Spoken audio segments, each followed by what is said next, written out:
Phone tapping case విచారణలో BRS మాజీ MP జోగిరపల్లి Santosh రావు కాసేపట్లో సిట్ విచారణకి హాజరు కానున్నారు. గత కొద్ది రోజులుగా వరుసగా బీఆర్ఎస్ కీలక నేతలను విచారిస్తున్న ప్రత్యేక దర్యాప్తు బృందం సంతోష్ రావుకి నోటీసులు జారీ చేసింది. మధ్యాహ్నం 3 గంటలకు జూబ్లీహిల్స్లోని ఏసీపీ కార్యాలయంలో సిట్ అధికారుల ఎదుట విచారణకు హాజరు కావాలని కోరింది. సిట్ నోటీసుల్ని సంతోష్ రావు కూడా ధృవీకరించారు. నోటీసుల్లో పేర్కొన్న ప్రకారం దర్యాప్తు అధికారుల ఎదుట విచారణకు హాజరవుతానని ప్రకటించారు. ఫోన్ ట్యాపింగ్ కేసులో ఇప్పటిదాకా విచారించిన వారందరినీ ఉదయమే హాజరు కావాల్సిందిగా సూచించిన సిట్ అధికారులు సంతోష్ రావు విషయంలో మాత్రం భిన్నమైన సమయాన్ని ఎంచుకోవడం ఆసక్తికరంగా మారింది.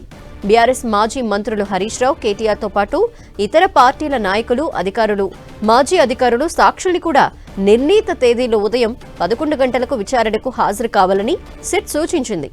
కానీ సంతోష్ రావుని మాత్రం మధ్యాహ్నం 3 గంటలకి విచారణకి రావాలని నోటీసుల్లో తెలిపింది.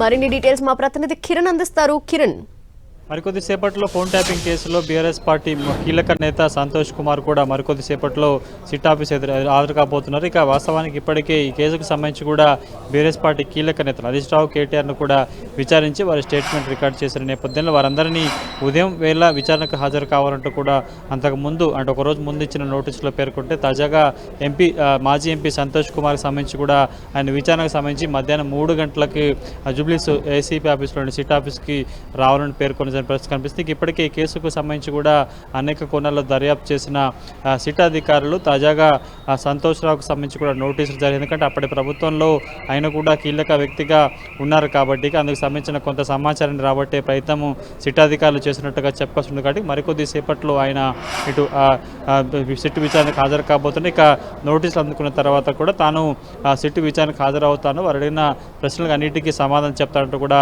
సంతోష్ కుమార్ ఇప్పటికే ప్రకటించిన నేపథ్యంలో ప్రస్తుతానికైతే మరికొద్ది సేపట్లో ఆయన సిట్ ఆఫీస్కి రాబోతున్నారు. Okay, thank you Kiran.